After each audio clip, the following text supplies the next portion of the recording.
ఉమ్మడి కరీంనగర్ జిల్లాలో first phase ఎన్నికల ఓటింగ్ కంటిన్యూ అవుతోంది. కరీంనగర్ రూరల్, కొత్తపల్లి, చొప్పదండి, రామడుగు, గంగాధర మండలాల్లోని 92 గ్రామ పంచాయతీల పరిధిలో తొలి విడత ఎన్నికల పోలింగ్ ప్రశాంతంగా సాగుతోంది. ఉదయం 9 గంటల వరకు 30% పైగానే పోలింగ్ జరిగినట్లు అనధికారికంగా తెలుస్తోంది. మొత్తం 858 పోలింగ్ కేంద్రాల్లోని 866 వార్డులకు 89 సర్పంచ్ పదవులకు ఎన్నికలు జరుగుతుండగా ఉదయం నుంచే ఓటర్లు బారులు తీరి ఓట్లు వేస్తున్నారు. అటు జగిత్యాల జిల్లాలోని కోరుట్ల, మెట్పల్లి, ఇబ్రహీంపట్నం, మల్లాపూర్, కథలాపూర్, మేడిపల్లి, భీమారం మండలాల పరిధిలోని 1172 పోలింగ్ కేంద్రాల్లో గ్రామీణ ఓటర్లు ఓటు హక్కు వినియోగించుకుంటున్నారు.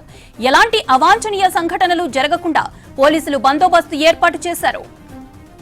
రైట్, పోలింగ్ కి సంబంధించి కరీంనగర్ రూరల్ మండలం నగునూరు నుంచి వెంకటేష్ మరిన్ని వివరాలు అందిస్తారు. వెంకటేష్, తొలి విడత గ్రామ పంచాయతీ ఎన్నికల పోలింగు ప్రశాంతంగా సాగుతుంది. ఎక్కడ చూసినా కూడా పోలింగ్ కేంద్రాల్లో ఓటర్లు బారులు తీరి తమ ఓటు హక్కు వినియోగించుకుంటున్నారు. కరీంనగర్ జిల్లా విషయానికి వస్తే మొత్తం 5 మండలాల్లో ఈసారి ఎన్నికలు జరుగుతున్నాయి. కేవలం 3 గ్రామ పంచాయతీలు మాత్రమే తొలి విడతలో ఏకగ్రీవమైనాయి. అందులో చొప్పదండి మండలంలోని దేశాయిపేట, పెద్ద కుర్మపల్లితో పాటు రామడుగు మండలంలోని శ్రీరాములపల్లి గ్రామ పంచాయతీలు ఏకగ్రీవమైనాయి. ఈ 3 పోగా మొత్తం 89 గ్రామ పంచాయతీలకు సంబంధించి సర్పంచులతో పాటు వార్డు సభ్యులకు ఎన్నికలు జరుగుతూ ఉన్నాయి. ఇప్పుడు మనం ప్రజెంట్ నగునూరు గ్రామ పంచాయతీ పరిధిలోని పోలింగ్ కేంద్రం దగ్గర ఇక్కడ మొత్తం 14 వార్డులు ఉన్నాయి. ఈ 14 వార్డు సభ్యులతో పాటు 4 సర్పంచ్ పదవికి పోటీ చేస్తున్నారు.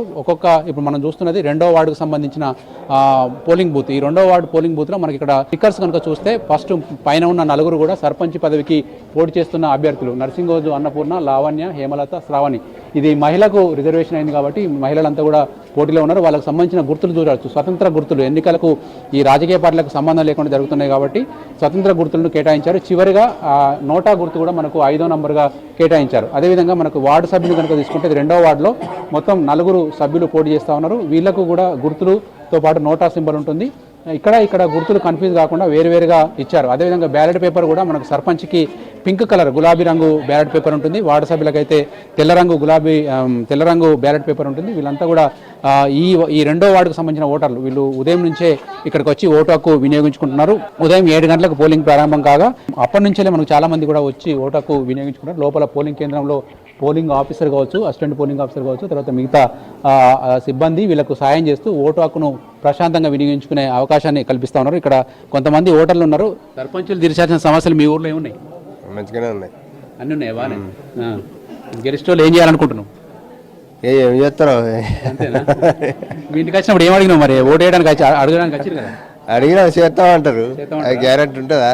చెయ్యాలి. ఏదన్నా ఉంటే మంచి చెడు చూసుకుంటేనే కొడుకులు కొమ్మలు లేని వాళ్ళు, దిక్కు లేని పచ్చులలో చూసుకుంటేనే బతుకుతాం. ఓటు వేయడానికి అందరు వచ్చారు కదా దాదాపు నెల రోజుల నుంచి. వాళ్ళు ఏమడిగినావు? నువ్వు ఇది చేస్తేనే ఓటు వేస్తాను? అన్ని చేస్తామంటారు.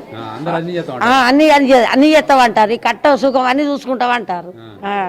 మీరు చెప్పండి. ఎవరు చూసుకోరండి. ఇప్పుడే మందమే. ఎందుకు ఓటు వేయాలి కదా? ఓటు హక్కు నిర్వహించుకోవాలి కదా. దాన్ని పొడగొట్టుకోవద్దు కదా. అది ఎవరు గెలిచినా ఎవరు ఓడినా గానీ మనది మనం ఇది చేసుకోవాలి. ఇప్పుడు ఎన్నికల్లో రాజకీయ పార్టీలు ఏమన్నా తిరిగిరా? లోకల్ అంటే ఇక మామూలుగా అంతే. ఇప్పుడు ఎన్నోసారమ్మా మీరు ఓటు వేయడం? నేను 4th టైం. ఎమ్మెల్యేలకు, ఎంపీలకు అందరికి వేసినాం. మీ ఊర్లో ఈ ఫలానా ఎంతమందికి వేసినా కూడా ఈ సమస్య తీరతలేదు అనేది ఉందా? చాలా ఉన్నాయి. 1-2 ఉదాహరణ వద్దు ఇక చెప్పొద్దు, చెప్తే బాగుండదు. వాటర్ ప్రాబ్లం బాగుంది. నల్లల బాయిల కాంచాలి నీళ్లు అత్తలేదు సరిగా. వారం రోజులకు ఒక్కసారి వస్తున్నాయి. అది ఒక్కటి పెద్ద లైన్ వేసి 2 మోటార్లు పెట్టి బాగా హెల్ప్ చేసుకుంటే అది 5 గదాలు లోతుంది, 5 గదాలు హెల్ప్ ఉన్నది. దాన్ని 10 గదాలు లోతు తోడి పెద్ద పైప్ లైన్ వేసుకుంటే గదల బాగా వేసుకుంటే నీళ్ళు సౌకర్యం ఉంటుంది. మిషన్ భగీరథ ఇంటింటికి నల్ల వచ్చినాక ఇంకా ఈ ఊళ్ళో ఎక్కడ లేవు. ఈ ఊళ్ళో లేవు. మిషన్ భగీరథ నీళ్ళు లేవు. మీరు కావాలంటే ఎంత చిన్న పల్లెటూరులో ఆయన వేసారు కానీ ఈ ఊళ్ళో లేవు. అదే పాతదానికి కలెక్షన్ ఇచ్చి ఇప్పుడు అక్కడ పెట్టారు. మాకు వారానికి ఒకసారి వస్తుంది. కావాలంటే ఎక్కడ మిషన్ భగీరథ నీళ్ళు చూపించడానికి ఉన్నాయా? లేవు. అవేలే 4 పోటీ చేస్తారు సర్పంచ్. మీ ఇంటికి వచ్చినప్పుడు అడిగిరా మరి సమస్య? అన్ని అడుగుతాను చేస్తానంటారు. కానీ ఇప్పుడు ఎట్లుంటుందో కానీ అయితే అందరూ చేస్తానని చెప్తాను. 2 ఓట్లు ఎత్తావు? ఒకటి నువ్వు లోపల 2 ఎత్తా. ఒకటి సర్పంచ్కి, ఇంకోటి వార్డు నెంబర్ చెప్పారు. అట్లా మీకు ఇంటింటికి వేయాలి ఇట్లా ఎక్స్ప్లెయిన్ చేశారు. ఇప్పుడు మీ రెండో వాడలో ఏమున్నది సమస్య, బాగా పెద్ద సమస్య? మాకు నీళ్లతోనే గోస బాగున్నది. మీరు చెప్పండి, యూత్గా మీరేం ఆలోచిస్తున్నారు, ఎట్లాంటి వాళ్ళని ఎన్నుకుంటున్నారు? ఎటువంటి అంటే పని చేసే వాళ్ళ మన ఊరుకు పని చేసే వాళ్ళ ఇప్పుడు డ్రైనేజ్ ప్రాబ్లం ఉన్నాయి, రోడ్లు ప్రాబ్లం ఉన్నాయి మా వాడ కదా, చాలా ఇబ్బందికరం. ఇప్పుడు ఎమ్మెల్యే ఎంపీ చేసే పనులకు సర్పంచ్ చేసే పనులకు ఏం తేడా ఉంటుంది? తేడా అంటే ఉంటుంది అక్కడ దానికి మున్సిపాలిటీ ఏ కష్టం వచ్చినా ఫస్ట్ మీరు సర్పంచ్ దగ్గరికి వెళ్తారు. అందరినీ కలుపుకోలుగా ఉండే మనిషిని చూస్తారా, పార్టీ చూస్తారా, ఎట్లా చూస్తారు? అందరు కలుపు పాటు మంచిగా ఉంటూనే ఉంటుంది.